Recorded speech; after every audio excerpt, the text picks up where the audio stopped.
Hello students, good morning everyone. How are you? I am absolutely fine and hope to you same at your home. My dear child, it's chemistry for 11th class.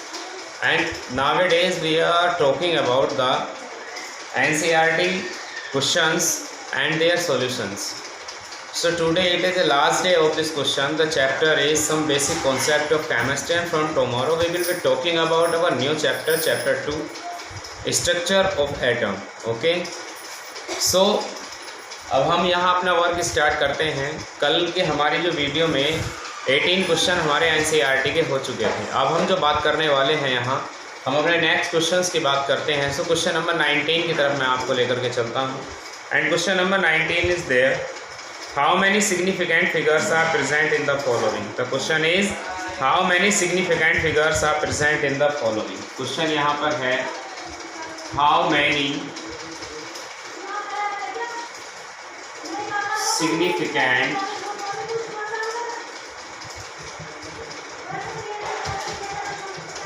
figures are present in the following। तो पहले question में my dear आपको जो है significant figures बताने हैं, कितने कितने सिग्निफिकेंट फिगर्स हैं। तो मैं यहाँ पर नंबर लिख रहा हूँ। पहला नंबर है 0.0054। नंबर 2 है आपके पास में जो आपको दिया गया है 0.0025 है। Okay. Second number is 208। Third number is 5005। Fourth number is 126000 and fifth number is 500.0 and sixth number is 2.0034 2.0034। तो माय डियर ये आपको जो है दिए गए हैं सभी नंबर। तो इन सभी नंबर में हमें सिग्निफिकेंट फिगर्स यहाँ पर बताने हैं। हम अपने रूल्स के अकॉर्डिंग बात करेंगे। तो सबसे पहले आपको ये बताया गया था कि लेफ्ट हैंड साइड पर जब कोई भी नंबर होता है, लेफ्ट हैंड साइड पर कोई भी ज़ीरो होता है तो वो सिग्निफिकेंट फिगर नहीं होता, चाहे वो पॉइंट से पहले हो चाहे वो पॉइंट के बाद हो। तो यहाँ जब आप चेक इसको करोगे तो 0.0025 में 2 सिग्निफिकेंट फिगर्स आ गए, 1 and 2। ज़ीरो कई कंडीशन में सिग्निफिकेंट फिगर हो जाता है, लेकिन ज़ीरो जो है उसकी अपनी एक कंडीशन है कि वो कब सिग्निफिकेंट फिगर हो जाता है। अब 208 की तरफ हम चलते हैं। 208 के अंदर यहाँ पर 3 सिग्निफिकेंट फिगर है। ठीक है, जब ज़ीरो जो है 2 नॉन ज़ीरो डिजिट के बीच में आ जाता है तो वो सिग्निफिकेंट फिगर बन जाता है। यहाँ पर 20 आपके जो है 2 नॉन ज़ीरो डिजिट के बीच में फंसे हुए हैं। So that is 4 significant figures. Number 4 में आपकी कंडीशंस अप्लाई हैं, आप जैसा चाहो उस तरह से आप इसको बना सकते हो। तो अगर यहाँ देखा जाए तो अगर आप अपना आंसर 3 लिखना चाहते हो तो आपका 3 आंसर भी करेक्ट है। अगर आप इसको 1.1 और आप ये कहेंगे 1.26000 इंटू 10⁵ तो इसमें फिर 6 सिग्निफिकेंट फिगर हो जाएंगे, लेकिन फिलहाल 3 रहेंगे। नेक्स्ट, अगर आप यहाँ देखें 500.0 में तो यहाँ पर भी 4 सिग्निफिकेंट फिगर हैं, और अगर इस कंडीशन में देखा जाए तो यहाँ पर 5 सिग्निफिकेंट फिगर है। माय डियर स्टूडेंट्स, ये आपके आंसर हो गए। तो सिग्निफिकेंट फिगर का ये पहला क्वेश्चन आपका हो गया। अब मैं आपको लेकर के चलता हूँ क्वेश्चन नंबर 19 था। अब हम चलते हैं क्वेश्चन नंबर 20 की तरफ। ओके, तो क्वेश्चन नंबर 20 में आपसे बात की गई है और कहा गया है round up to 3 significant figures. Round up to 3 significant figures. यहां आपसे कहा गया है कि राउंड अप आपको करना है 3 सिग्निफिकेंट फिगर्स के साथ। तो आपको वो दी गई है संख्याएं। नंबर 1 है, नंबर 1 जो नंबर आपको दिया गया है दैट इज 34.216 ये है। नंबर 2 आपको दिया गया है 10.417। थर्ड नंबर आपको दिया गया है 0.04597, 0.04597 और फोर्थ नंबर आपको दिया गया है इस बार 2810। तो इसमें आपको जो है अप टू 3 सिग्निफिकेंट फिगर्स तक आपको राउंड अप करना है। तो अप टू 3 सिग्निफिकेंट फिगर अगर आप इसमें देखना चाहते हैं तो आपको केवल ये करना होगा 34.2। आप चेक कर लो 3 सिग्निफिकेंट फिगर, अगर ऊपर देखोगे तो 5, 3 तक आपको करना है तो आपने 3 तक कर दिया। 3 तक करना है तो 10.4 लिखे सिग्निफिकेंट फिगर साथ 3। यहाँ आपको अगर लिखना है तो इसको आप किस तरह से लिखेंगे 3 सिग्निफिकेंट फिगर्स तक 0.0, क्योंकि ये तो सिग्निफिकेंट फिगर है नहीं, ये नहीं है, ये लेफ्ट हैंड साइड में है 4, 5, 9 बस।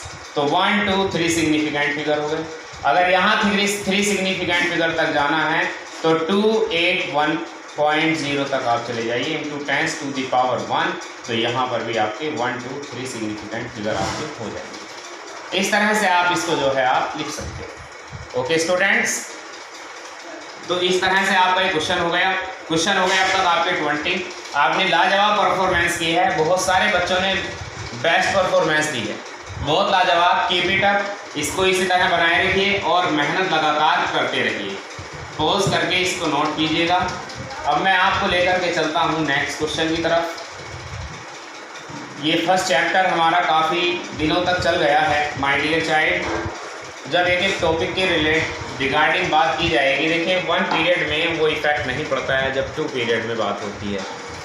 अब हमारे पास नेक्स्ट क्वेश्चन है, the following data were obtained when dinitrogen dioxygen react together to form different compounds. Question number 21, the following data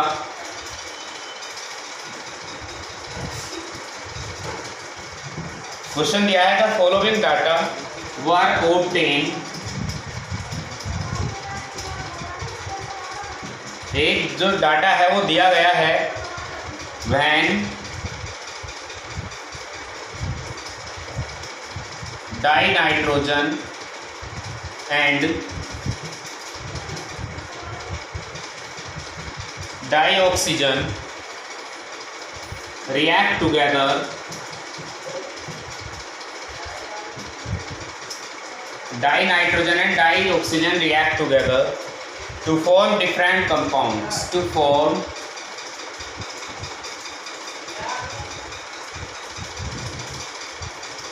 different compounds. जबकि आपको डिफरेंट कंपाउंड्स इसमें दिए गए हैं जब dinitrogen dioxygen reaction करता है। तो पहले अगर डाटा की यहाँ पर हम बात करते हैं तो यहाँ पर आपको दिया गया है मास ऑफ नाइट्रोजन और इधर दिया गया है मास ऑफ हाइड्रोजन। तो मास ऑफ नाइट्रोजन है आपके पास में पहली कंडीशन में 14 ग्राम और मास ऑफ हाइड्रोजन है आपके पास में पहली कंडीशन में 16 ग्राम। आप नंबर 2 पर चलिए। नंबर 2 पर आपको जो है 14 ग्राम यहाँ पर मास ऑफ N2 दिया गया है और मास ऑफ H2 दिया गया है 32 ग्राम। अब नंबर 3 पर चलते हैं। नंबर 3 पर डाटा है आपका 28 ग्राम ऑफ नाइट्रोजन और ये है आपके पास में 32 ग्राम ऑफ हाइड्रोजन। फिर लास्ट में है number 4, 28 gram of nitrogen gives या रिएक्ट कर रहा है 80 ग्राम ऑफ हाइड्रोजन से। अब आपसे क्वेश्चन कहा गया है which law of chemical combination is obeyed by the which law of chemical combination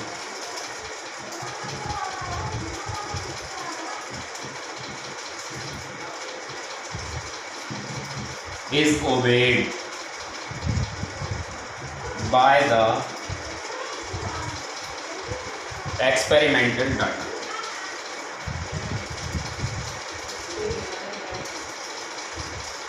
इस एक्सपेरिमेंटल डाटा से कौन सा लॉ जो है आपका दिया गया है।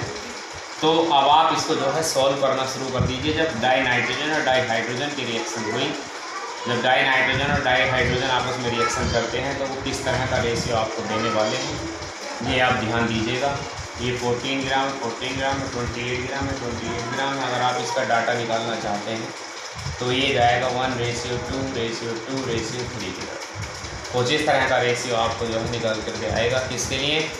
ये आपका एक लॉ आपको पढ़ाया गया हो, law of multiple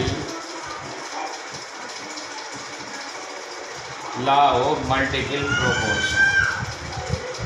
multiple proportion में आपको बताया गया था कि जब एक एलिमेंट का कुछ मास दूसरे एलिमेंट से जब रिएक्शन करता है तो दूसरा एलिमेंट जिसने क्या पहले वाले से रिएक्शन की थी वो हमेशा एक सिंपल रेशियो में होता है। तो उसके लिए मैंने आपको एग्जांपल की हेल्प ली थी। एग्जांपल बताए थे N2O, NO और NO2, N2O3 और N2O5। याद होगा आपको, मैंने 5 ऑक्साइड यहाँ नाइट्रोजन के लिए थे और यहाँ भी ये जब रिएक्शन करेंगे तो यही सब बनेगा। और इनमें जब आप इनका रेशियो देखते हो तो 2:1:2 इस तरह से निकल गया, यानी कि सिंपल रेशियो जो है दूसरे एलिमेंट का जो कि रिएक्शन कर रहा है पहले वाले एलिमेंट से, तो वो हमेशा एक सिंपल रेशियो में होता है। This is known as the law of multiple proportion. तो ये केवल मल्टीपल प्रोपोर्शन का लॉ ही यहाँ पर इस डाटा को रिप्रेजेंट कर सकता है। स्टूडेंट्स, इस क्वेश्चन को भी आप नोट कर लीजिएगा। अब हम क्वेश्चन नंबर 22 की ओर चलते हैं। क्वेश्चन नंबर 22 क्या कहना चाहता है?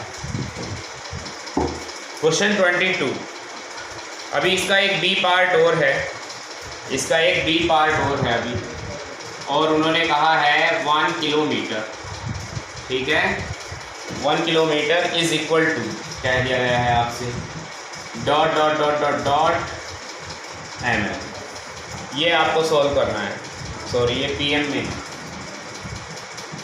1 kilometre goes to dot dot dot dot dot pm, picometre में आपको इसको लिखना है। दूसरा आपको दिया हुआ है डाटा, दूसरा डाटा है 1 milligram goes to dot dot dot dot dot kilogram. Kilogram में आपको इसको लेके आना है और फिर उसके बाद आपको पहले यहाँ सॉरी अब मिलीमीटर में और फिर दिखाया गया है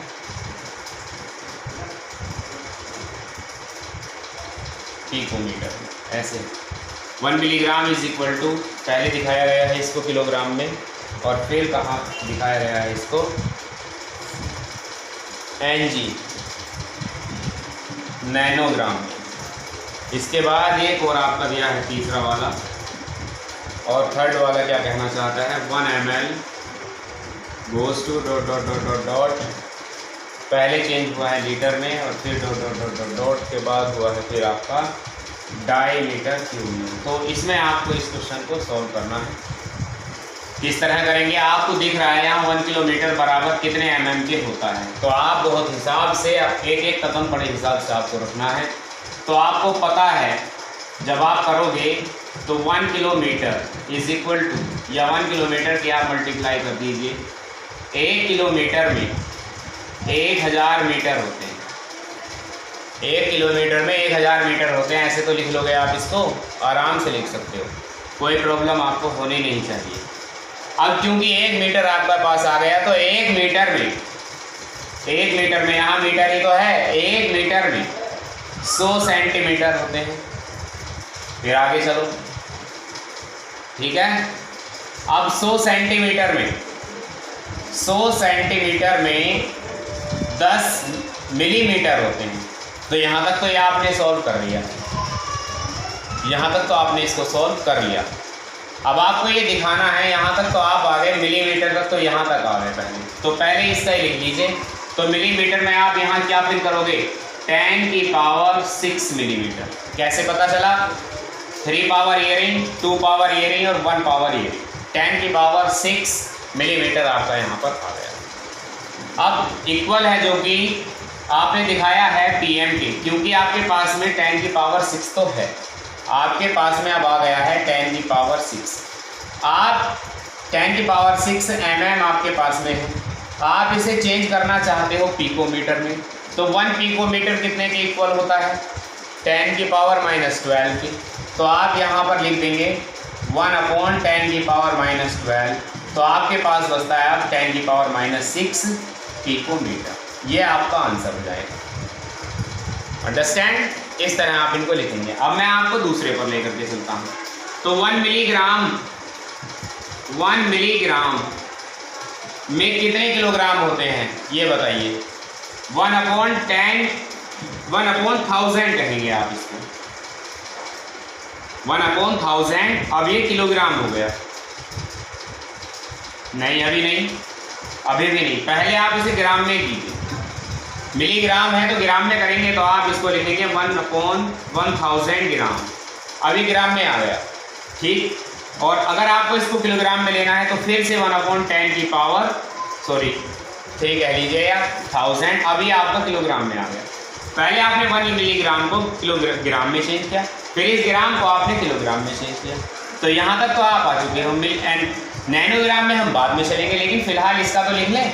अब इसका हो रहा है 10⁻⁻⁶, 3 पावर ये रही और 3 पावर ये रही, ये हो गई 6 पावर नीचे है, लेकिन जब ऊपर जाएंगे 10⁻⁻6 हो गई और अभी किलोग्राम है। आपको चेंज करना है इसको नैनोग्राम में, तो नैनोग्राम में चेंज करने के लिए 1/10⁻⁹ से आप इसको जो है डिवाइड कर दीजिए, मल्टीप्लाई कर दीजिए। नैनोग्राम में अगर आपको लेके आना है तो 10⁻⁻, अब ये नैनोग्राम में आ जाएगा।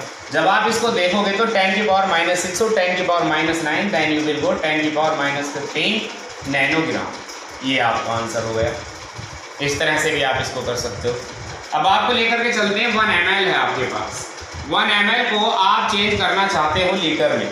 1 ml को लीटर में चेंज करने के लिए आपको 1000 से डिवाइड करनी होगी, अब ये लीटर बन गया, ठीक है। जब आप इसका कंक्लूजन देखेंगे फाइनलाइज तो आप पाएंगे 10⁻³ लीटर। 1 ml में 10⁻³ लीटर होते हैं, बिल्कुल सही है। अब इसे आपको 10⁻³ लीटर को चेंज करना है डायमीटर की पावर क्यूब में, तो ये आपका होमवर्क है, इसे करेंगे आप डायमीटर की पावर क्यूब। और चेक कराइएगा ज़रूर हर हाल में कि आप इसको 10⁻³ लीटर को डायमीटर की क्यूब में कैसे चेंज कर सकते हैं। ये था आपका क्वेश्चन नंबर 21 का सेकंड पार्ट। पॉज करके वीडियो को और इसको नोट कर लीजिएगा, बहुत अच्छा ये क्वेश्चन था। ये चेंज करने की जो मेजरमेंट में देखिए बहुत काम आता है। आगे आप कभी इंजीनियरिंग करेंगे तो वहाँ पर इसी तरह की चीज़ों का आपको देखने के लिए मिलेगा। वहाँ मीटर में कोई मेज़र नहीं करता है, ठीक है, मिलीमीटर ही वहाँ पर जो है मेन वो होता है। तो अब एक क्वेश्चन है 22, क्वेश्चन नंबर 22, और आपसे कहा है if the speed of light is 3 × 10⁸ metre per second. ये क्वेश्चन है, if the speed of light is 3 × 10⁸ metre per second, calculate the distance covered, calculate the distance covered in कितने समय में, 2 नैनोसेकंड में, इन 2 नैनोसेकंड में। ये आपका क्वेश्चन है, आपको इसको सोल्व करना है। तो सबसे पहले आप बेहतर रहेगा कि आप इसकी समरी प्रिपेयर कर लें। स्पीड ऑफ लाइट दी गई है आपको, तो आप लिख लीजिए यहाँ पर स्पीड दी गई है 3 × 10⁸ मीटर पर सेकेंड।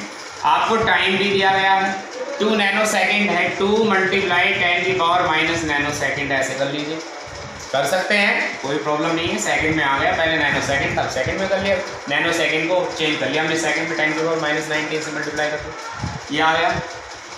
आपसे कहा है कैलकुलेट द डिस्टेंस,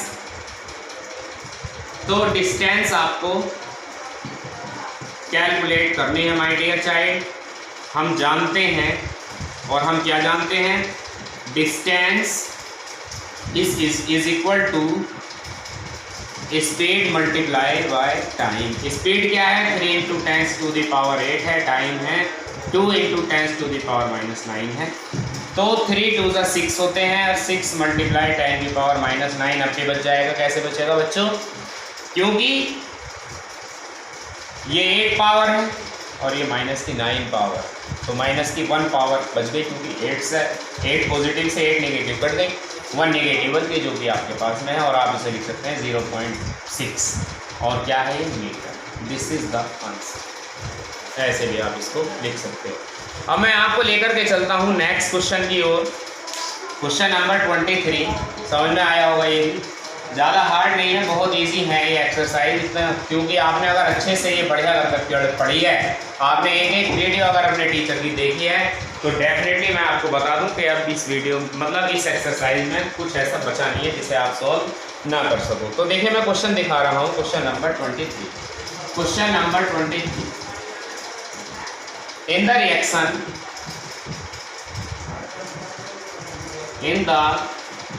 रिएक्शन और रिएक्शन क्या है, A plus B2 goes to AB2, और आपसे कहा गया है identify the limiting reagent.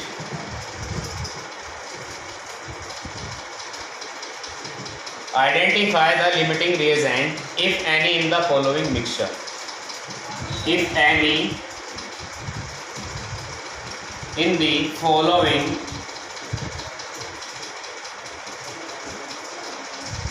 mixture, और वो दिया गया है आपको, पहला है condition number first, 300 atoms of A plus 200 molecules of B। तो आपको यहाँ पर बताना है लिमिटिंग रिएजेंट इनमें है या नहीं है, अगर कौन सा है तो वो भी आपको बताना है। तो एक बात ध्यान से सुन लीजिएगा, 300 एटम्स ऑफ A है, 200 मोलिक्यूल्स ऑफ B। तो आप एक बात को देखिए, इस केमिकल रिएक्शन में जब A और B की रिएक्शन हो रही तो AB2 बन रहा है, तो सीधी सी एक बात है कि A जो है A के 200 ही रिएक्शन कर पाएंगे B के 200 से, A के 200 B के 200 से रिएक्शन कर पाएंगे, यानी A के 100 बच गए। जब A के 100 बच गए और B के पूरे फिनिश हो गए, तो B तो पूरी तरह फिनिश हो गया, कंप्लीटली रिएक्शन कर ली। और डेफिनेशन के अकॉर्डिंग लिमिटिंग रिएजेंट वो है जो किसी भी रिएक्टेंट से पूरी तरह रिएक्शन कर जाए। तो लिमिटिंग रिएजेंट इज B। ये हो गया पहला आंसर। अब मैं आपको दिखाना चाहता हूँ क्वेश्चन नंबर 2, और क्वेश्चन नंबर 2 है 2 mole of A and 3 mole of B। 2 mole of A and 2 mole of B, very easy भाई। 2 mole of A, 2 mole of A, 2 mole of B, देखिए जरा, तो यहाँ पर कोई लिमिटिंग रिएजेंट हो सकता है? नो, क्योंकि 2 mole of A will react with 2 mole of B completely, यहाँ कोई लिमिटिंग रिएजेंट नहीं है। अब मैं आपको लेकर के चलता हूँ 2 मोल ऑफ, अच्छा 3 मोल ऑफ B है, sorry my dear, 3 mole of B। जब 3 मोल ऑफ B है तो 2 mole of A will react with 2 mole of B, यानी कि यहाँ पर लिमिटिंग रिएजेंट कौन है? A, यहाँ पर लिमिटिंग रिएजेंट, क्योंकि A के जो है पूरी तरह से रिएक्ट कर चुके हैं और B के अभी 1 मोल बच जाएगा, 1 मोल लेफ्ट हो जाएगा, तो ये एक्सिस रिएजेंट है, ये लिमिटिंग रिएजेंट है। ये तो बहुत अच्छी बात है इस क्वेश्चन में कि आपको सारे मोल्स दे रखे हैं, अगर मोल्स आपको नहीं दिए हुए होते तो तब प्रॉब्लम आपको हो जाती। इसी का थर्ड पार्ट है 100 atoms of A plus 100 molecules of B। 100 atoms of A plus 100 molecules of B। इस कंडीशन में आपको देखना है यहाँ लिमिटिंग रिएजेंट कौन है। तो 100 atoms are completely react with 100 molecules of B. 100 atoms of A will react with completely 100 molecules of B. So here no limiting reagent. यहाँ पर कोई limiting reagent नहीं है। Condition number 4, 5 mole A plus 2.5 mole B. 5 mole of A plus 2.5 mole of B. तो 2.5 मोल of B will react with 2.5 mole of A, यानी कि 2.5 मोल यहाँ जो A के हैं वो लेफ्ट हो गए, यानी बच गए। तो यहाँ लिमिटिंग रिएजेंट कौन है? B is limiting reagent. तो फिर ये क्या है? ये axis reagent. Number 5, 2.5 mole of A plus 5 mole of B। तो 2.5 मोल of A will react to 2.5 mole of B। 2.5 mole of A will react to 2.5 mole of B। तो यहाँ कितने बचे? 2.5 मोल यहाँ पर आपके लेफ्ट हो गए। तो यानी यहाँ पर ये कौन है? A कौन है? ये A है लिमिटिंग रिएजेंट। ये हो गया आपके क्वेश्चन नंबर 23। अब मैं आपको लेकर के चलता हूँ क्वेश्चन नंबर 24 को, जिसको आपको घर से करना है। इसके अच्छे से प्रैक्टिस मैंने आपको कराई है और आप इसको कर लेंगे। लास्ट मोमेंट में मैंने आपसे कराया था ये क्वेश्चन है die nitrogen and di hydrogen. 24 है die nitrogen and di hydrogen. Die nitrogen और डाई हाइड्रोजन रिएक्ट करते हैं विथ ईच अदर, एक दूसरे के साथ में, टू प्रोड्यूस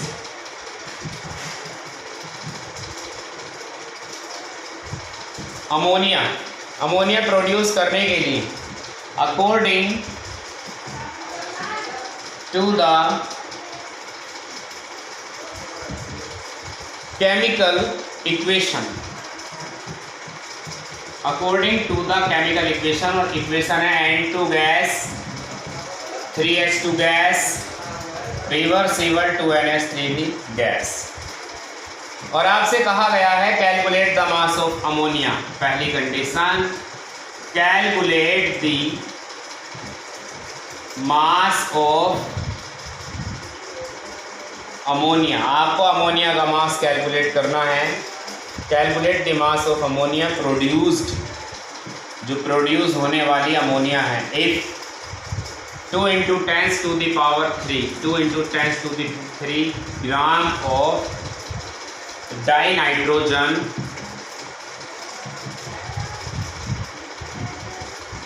react with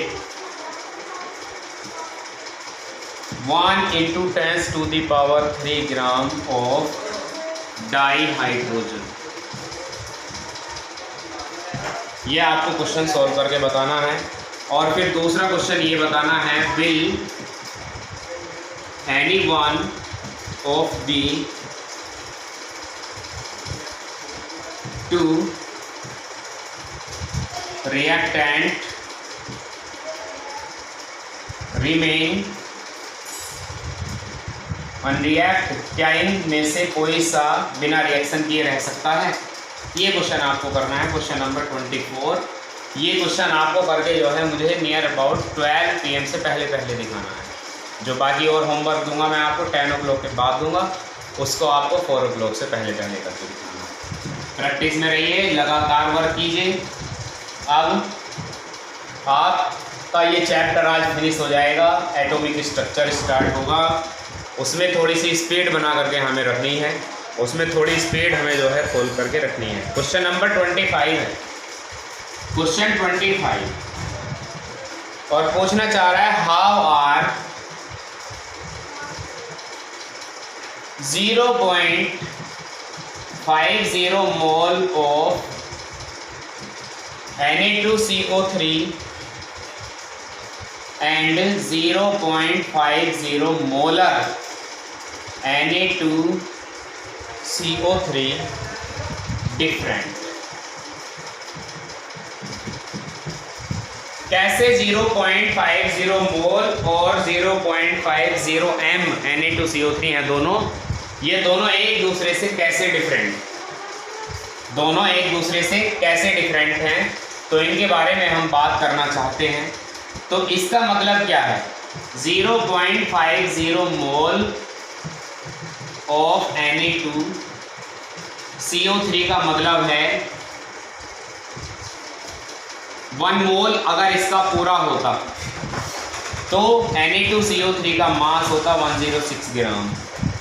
कैसे? इसका जो मोलर मास है 106 ही आएगा, चेक कर लीजिए। 23 26 46 प्लस 12 58 16 3 48। जब इन दोनों को ऐड करोगे 58, जो भी आपके आए हैं ये दोनों, तो तब आपके 106 आपका ग्राम आ जाएगा। लेकिन आपके पास में 0.5 मोल है, 0.5 मोल। तो इस कंडीशन में आप क्या हो जाएगा 0.5 मोल आपसे कह दिया गया, पहले आपका 1 मोल था, तो आप 106 multiply by 0.5 mole, then you will got 53 gram of Na2CO3। इसका मतलब है 53 ग्राम ऑफ Na2CO3। ठीक है, अब चलते हैं 0.50 m Na2CO3 का मतलब है कि Na2CO3 की जो मोलैरिटी है वो 0.50 मोलर है। इसकी जो मोलैरिटी है वो 0.50, इस Na2CO3 का मतलब ये है। यानी कि अगर मोलैरिटी का अगर हम फॉर्मूला देखें N/V होता है, N/V होता है, यानी कि 0.50 और N/V की वैल्यू जब आप 1 पुट करोगे क्रॉस मल्टीप्लाई करने के बाद में 0.50 मोल ही इसके भी आ रहे हैं। एक सेकेंड,